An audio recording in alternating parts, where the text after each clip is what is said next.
sometimes on the road who want to take pictures and stop you, and that's part of the package. So my apology for being late. On behalf of the Indian Overseas Congress, I want to welcome you all to this press conference with Mr. Rahul Gandhi. Indian Overseas Congress is in 32 countries. We have presence in US, Canada, in many parts of EU, Middle East, Asia Pacific, even Caribbeans, Australia, New Zealand. And we feel it is our responsibility to interact with larger audience on Indian Overseas Congress platform to really tell people about not just India, but our idea of India. We strongly believe in thriving democracy, inclusion, diversity, equality, justice, respect for everybody.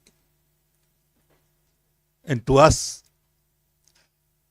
democracy is the bedrock of our civilization. At present, some of us are concerned about what is going on in India in terms of capturing of institutions, control of media, sort of attack on civil society, and many other related issues, including polarized politics. And as part of that, Mr. Gandhi has been traveling to meet world leaders. We had a visit in US recently, few months ago, where Mr. Gandhi went to Silicon Valley, Washington, New York. We had some very interesting meetings yesterday, and we are delighted that you have taken time out from your busy schedule to come and interact with us.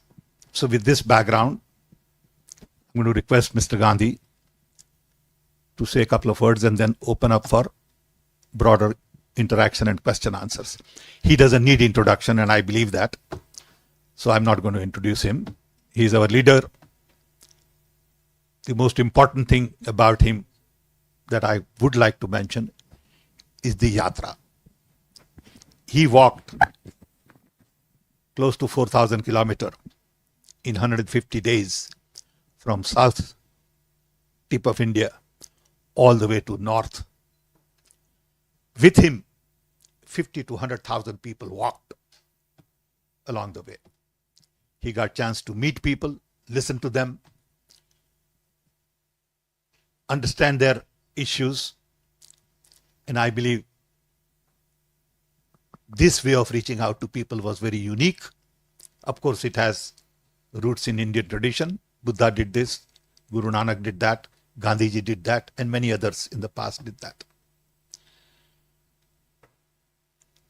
He made a huge impact on the minds of people because walking 4,000 kilometers requires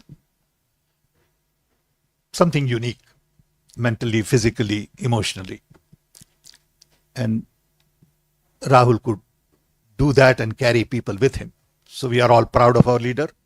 And here is Mr. Gandhi. Thank you, Sam. Thank you very much for coming here to this press conference. Sam mentioned most of it. We've been traveling abroad to meet different people, both from Europe and from our diaspora. And we've been doing this regularly now. We went to the United States, and now we've come to the EU, trying to get a sense of what is going on here, and also to give people a little bit of a sense of what is going on back home. So, happy to take your questions. Yes, please. I have 3 questions, if that's okay. Let's start. Can we do one at a time, please? Can we do one at a time? That's what I'll do. All right. See, the first question is, what was the main message for the parliamentarians here? And what do you expect from them? What do you expect from Europe? Have you come with any sort of expectation that you tell them, give them a message, and then you want them to do something? No. And it's more of a conversation than a message. I'm no one to come and give a message to the Europeans. It's an exchange of ideas about what is going on in India, what's going on here, the type of cooperation that we can do. So it's more of the frame is a conversation. We discussed with the parliamentarians across the board relationship between India and Europe, changing globe, transition, into a new sort of energy paradigm, into a new mobility paradigm. So that was what the discussion was about. It's very fruitful. What's happening in India? What did you tell them? Could you elaborate a little, please? Yeah, we were giving them a sense of the type of challenges India is facing, economic challenges, other challenges, the general sort of attack on the democratic institutions. So that's what we discussed. Yes. Can you speak a little louder? Welcome to Brussels, and thank you so much for organizing this. So you're basically here on the eve of G20. Most of the European leaders are back in Delhi, and they're going to be meeting with Mr. Modi. They're going to be meeting with the government there. And my question to you is, do you feel with all of these, sorry, can you hear me? We can hear you. Do you feel with all of these meetings they're going to be having, the Western leaders, are they giving Hindu nationalism a free pass? Are they giving the persecution of Muslims and minorities a free pass in India right now? No, I don't think. I think the G20 is an important conversation, and it's a good thing that India is hosting it. Of course, there are issues in India that we raise. But I don't think, I think the framing that are they giving them a free pass is not exactly correct. But do you feel that obviously there's a war going on in Europe right now, and there's been this constant, I wouldn't say an allegation, but there is the fact that India has close relations with Russia, and we've had European leaders talking to India about it. And do you feel in this aspect of trying to lure India away from Russia, they won't bring up the persecution of minorities and Muslims in India, leaders from the West? No, I mean, India, of course, has a relationship with Russia. India has a relationship with the United States.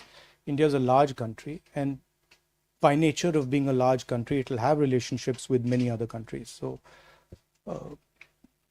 that's a normal thing. That's not, India has every right to have a relationship with whoever it wants. There is, of course, there are serious issues about the type of actions that are being taken with regards to institutions, with regards to democracy and stuff. And yeah, we would hope that there is a sense that there are underlying issues. Can I just have a follow-up? Hold on, no, please just. Yes, sir. Dmytro Shkurpa, National News Agency of Ukraine. We know that the Modi government takes quite cautious position on the conflict and the war Russia held against Ukraine. So that I'm curious, what is the opposition point of view on the issue? And the related question, is that cautious position of the Indian government related to the sharp increasing of the oil supply of Russian oil to India? I think the opposition, by and large, would agree with India's position, current position on the conflict. We have a relationship with Russia, and I don't think the opposition would have a different view than what the government is currently proposing. Hello, I am from actually Kashmir. I would like to ask a question related to Kashmir issue. And what would be your policy if you came into the power next elections, hopefully? And recently, 4 years before, the Article 370 was abrogated, and even opposition leaders were restricted to visit and meet the people. And how you see the future of Kashmir? Thank you. I mean, our position on Article 370 is very clear. It's in a resolution passed in the CWC of the Congress Party. I would urge you to take a look at that.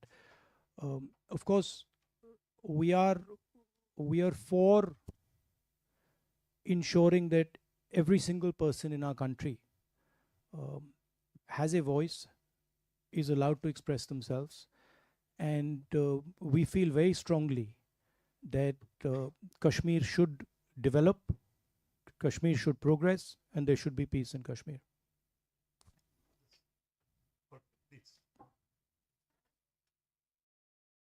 Morning. Thank you very much, Pascaline Gabory, pilot for Dev. I just would like to know what are your next priorities, political priorities, and what will be your world vision in a context of growing tensions. Thank you. What would be my Your view on international relations in a difficult context that we are now. I've been saying in all my meetings that it is pretty clear that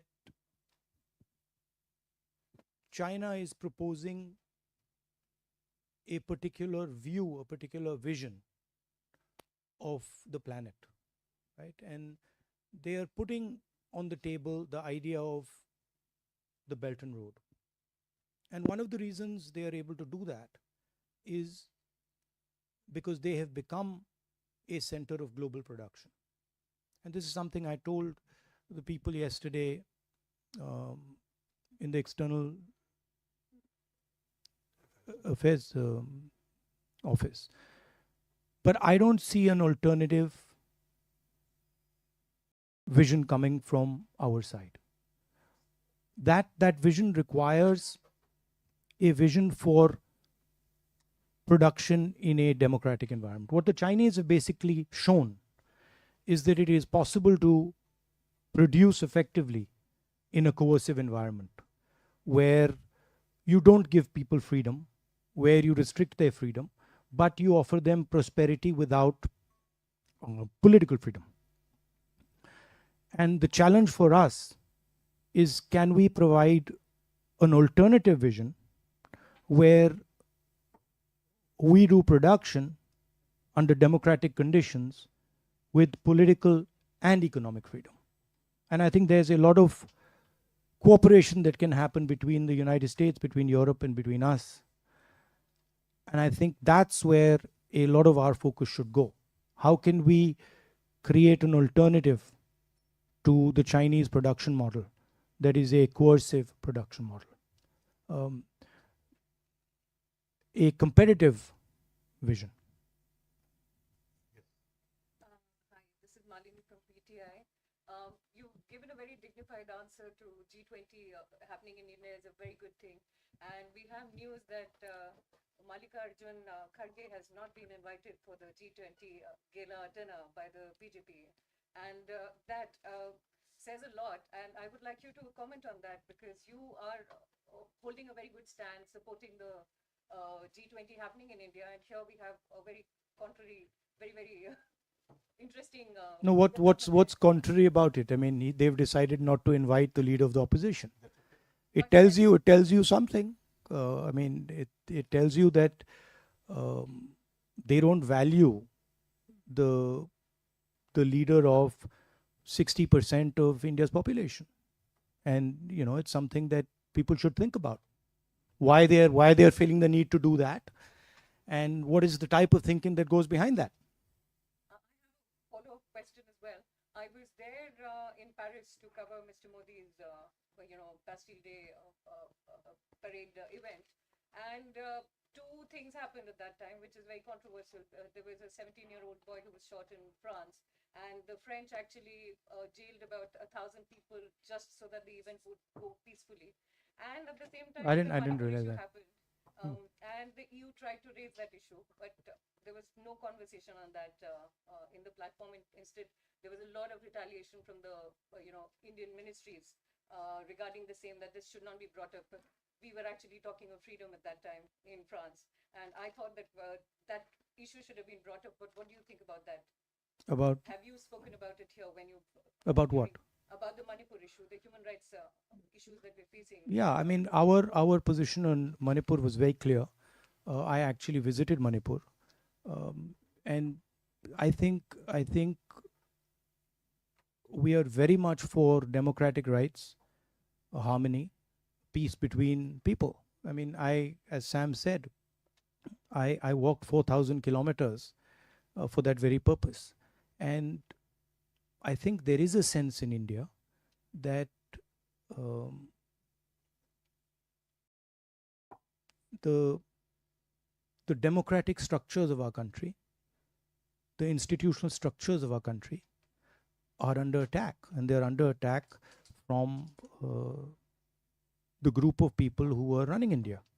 I don't think this point is missed by anybody. I think everybody who has even a little bit of an understanding of India knows this. But of course, there are other considerations. So when you're dealing with India these days, there are other considerations which are also important, as you would be well aware.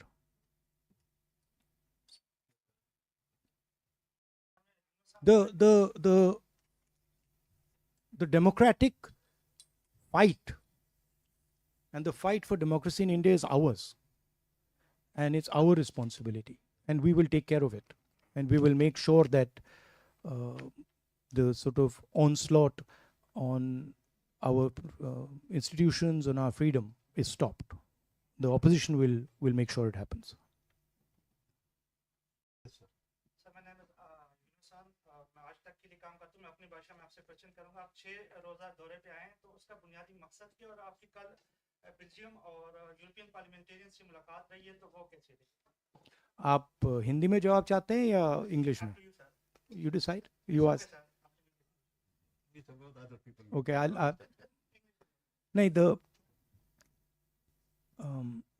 the aim of the visit is to meet our diaspora here, to engage with them, to get a sense of what they're dealing with, what they're going through. That's one aspect.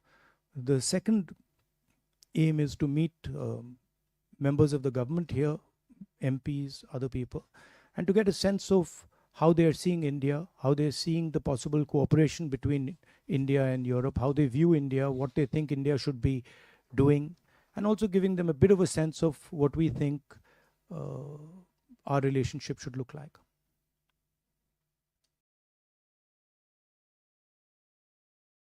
Yes, ma'am. Yes. Microphone.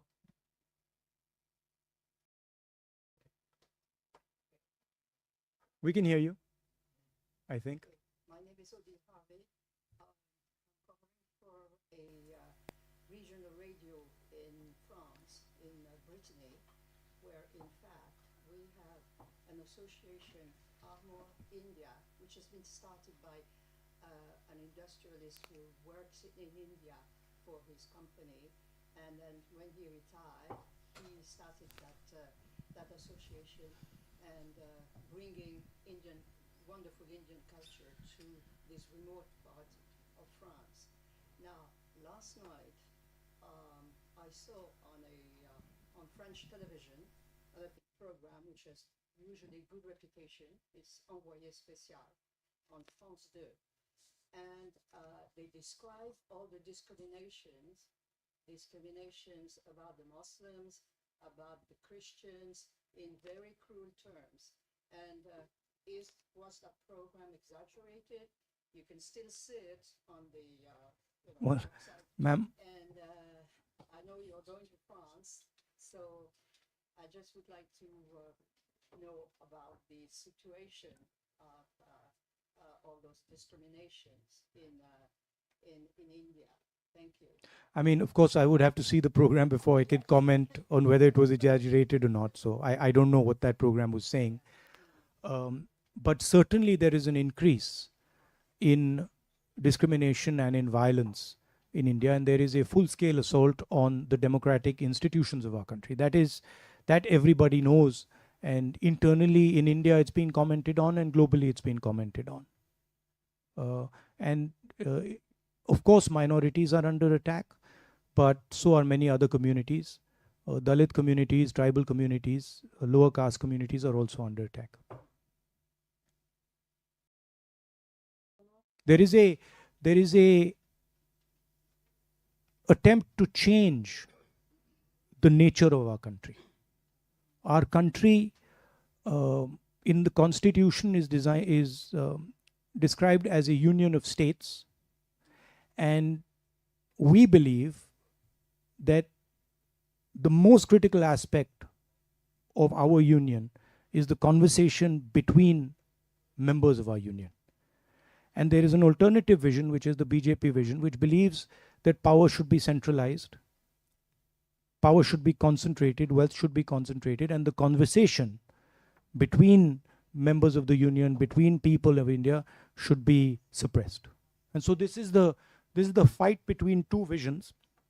I like to term it the fight between Mahatma Gandhi's vision and Nathu Ram Gosdse's vision. Nathu Ram Gosdse being the person who assassinated our leader. Follow-up question. Yeah, so there are a lot of people here who had no idea you were here, Indians I'm talking about, and they would have liked a public meeting. You know, a lot of sort of, people who identify themselves as liberal Indians who still believe in the idea of, a pluralistic India. And they were like, oh, he's here, we have no idea, why is there no public meeting? And So why do you think is- you did not organize that to sort of meet, have an open, if I'm allowed to finish, an open meeting to meet all kinds of Indians who would have liked to sort of just see you or, or talk to you. And the second question is Let's deal with one question at a time. But everybody's been asking two. Well, relax. You can ask two. No, one second. So Take one at a so time.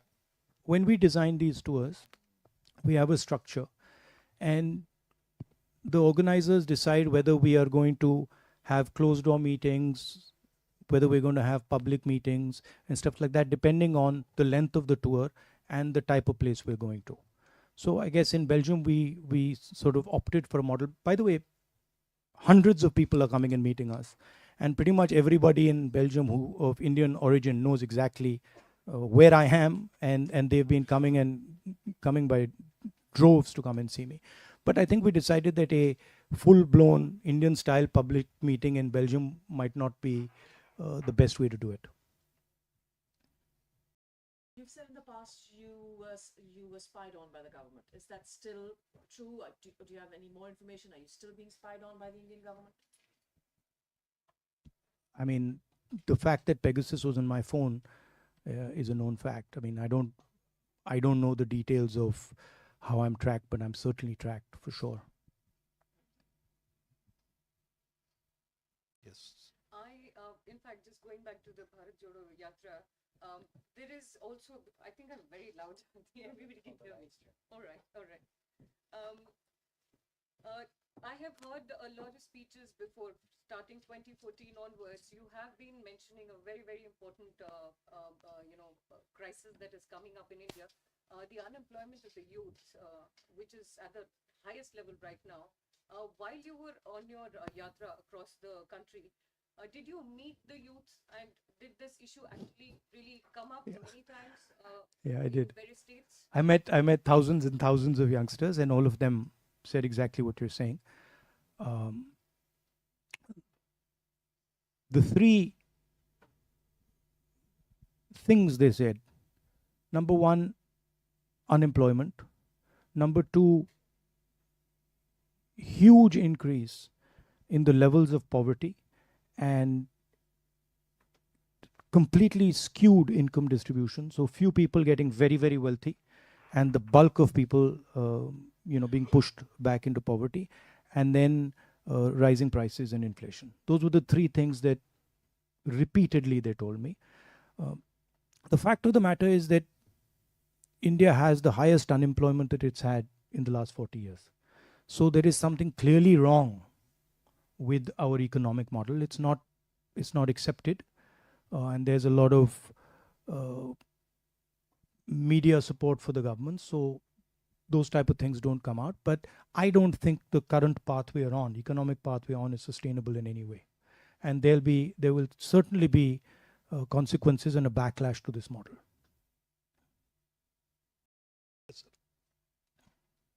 My name is Nadeem Bhatt. I am from ARI News. You have just talked about the minorities in India. I would like to ask about Kashmir. What is your party's stance on the current situation in Kashmir, and what step do you believe should be taken to address the ongoing conflict there? How do you view the role of international diplomacy in resolving the Kashmir issue, and what would be your approach if your party comes into power? Kashmir is, of course, an integral part of India, so it's nobody's business other than our own, other than India's business. Our position, as I stated earlier, is very clear. It's in a working committee resolution. We can give you a copy of that resolution if you're interested in reading it. But I feel that it's very important, the general discussion we're having here, that democratic institutions, democratic structures need to be protected in India, and the voice of people needs to be defended and protected. And that goes for every single part of India, including Kashmir.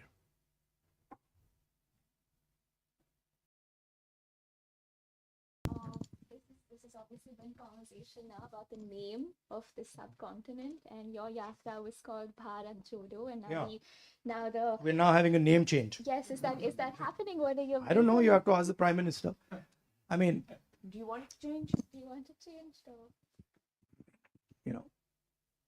these are. Bharat Jodo. So I am perfectly happy with the names that we have in our constitution. India, that is Bharat, works perfectly well for me. But I think these, in a sense, to me, are panic reactions. There's a little bit of fear in the government. These are distraction tactics. We, of course, came out with the name India for our coalition, and it's a fantastic idea because it represents exactly who we are. We consider ourselves to be the voice of India, and so the word works very well.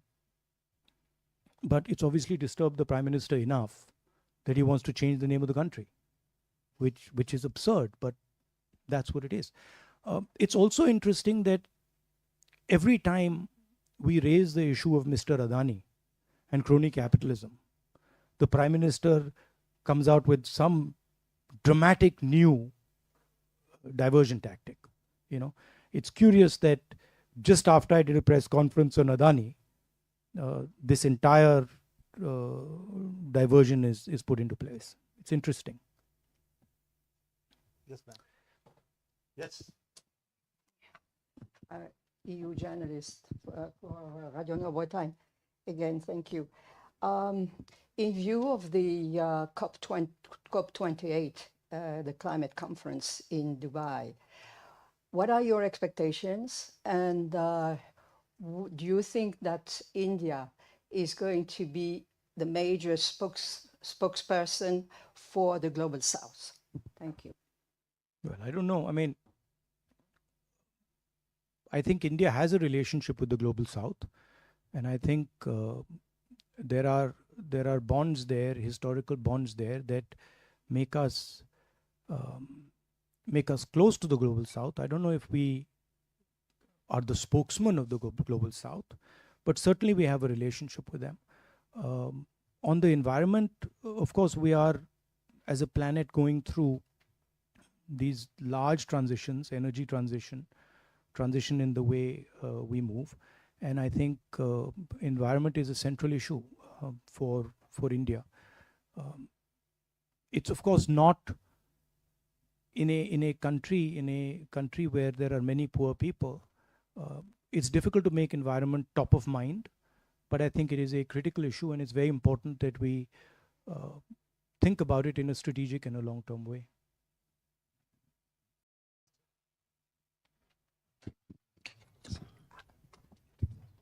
Thanks.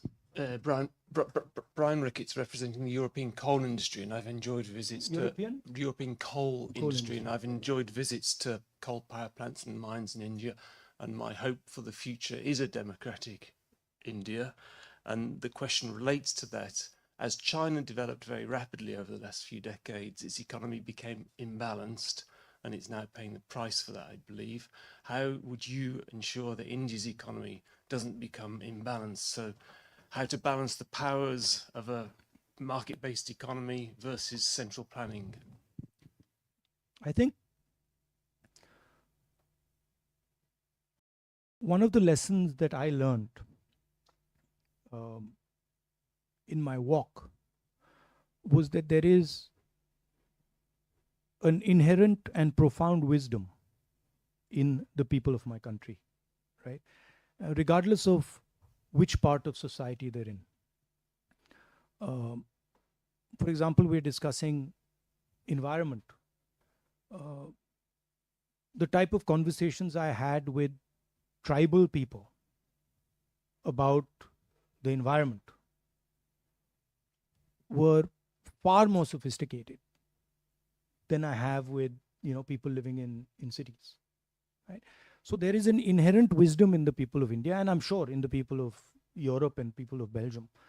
And I think it's critical for us that in decision making, we listen to the voice and the intelligence of the people. And that's where we have a fundamental difference with the BJP. We value the voice of the people, we value the voice of poor people, we value the voice of all stakeholders, and we want to hold a conversation with stakeholders before we make decisions. It's sometimes slower, but in the long run, it works out much better. And that's really the conflict that is taking place in India. They're of the view that you don't need to ask people, you just go ahead and slam everything through. But in our view, there's consequences. With regards to the public sector and the private sector, we are pretty clear that in key strategic areas, public sector should have a role. In education, in healthcare, public sector should provide a foundation. But in other spaces, private industry is probably a better tool to achieve most aims. Just one or two more. One Quick. very quick one. But you asked you asked 4 questions. What would you? You've asked 3 or 4 questions. I'll Yeah, please. Thank you. Anybody else? Nobody else, go ahead. Then one or two. That's it. I think the agenda that you're talking about, mostly what has been happening in the election manifestos, usually, the manifestos of the parties, that's how the elections were initially fought or held, where parties came and spoke about the manifestos. Now, with all the changes that have happened in India, we know so many PSUs have been privatized or are on the verge of being privatized in India. How, in case in next year's elections, in case tables turn and we see the opposition and the alliance probably coming forward and running the country, how do you think those kind of changes that were, that is so massive that have been happening can be reverted which or changes? corrected? The privatization of public sector units, Yeah. that has been happening in India. How do you actually rectify that? Because that has actually taken away employment of so many housewives. No, I mean, women like my mother would probably be a very good candidate for an SBI, banking job. But a private sector will not necessarily employ a person of her age and will look for a more competitive, growth. So I think that's where I see a lot of people will lose employment because of this in India and are doing that.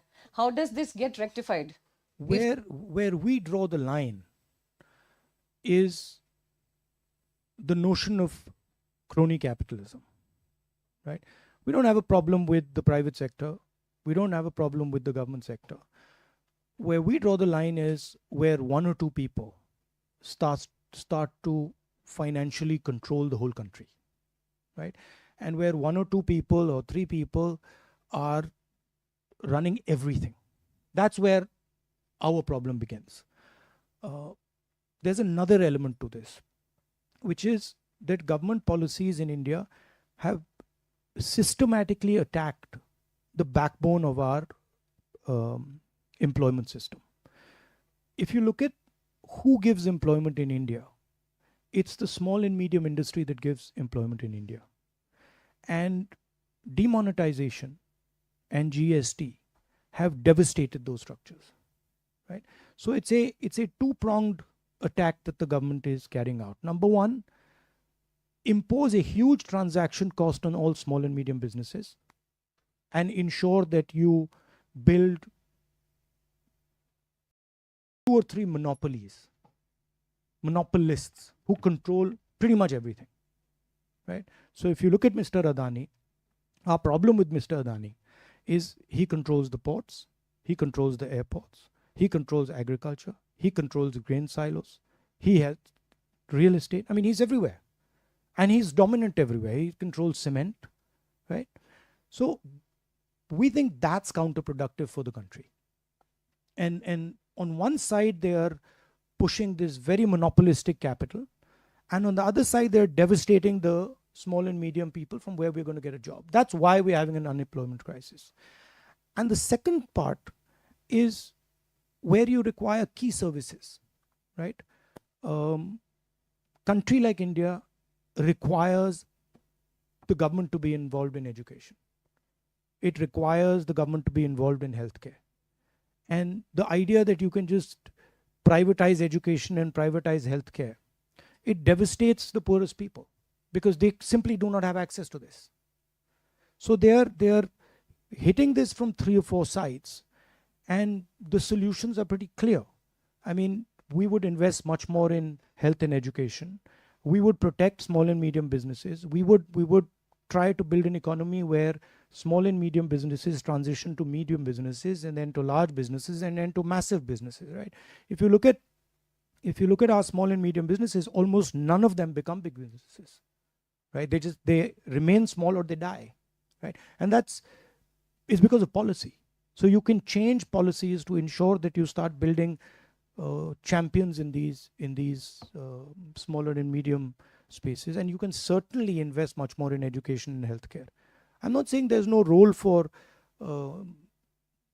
private businesses in education. There is, but the mainstay of any education system in a country like India has to be, it's a government responsibility, and the government can't just say, okay, we are going to, abrogate from this responsibility.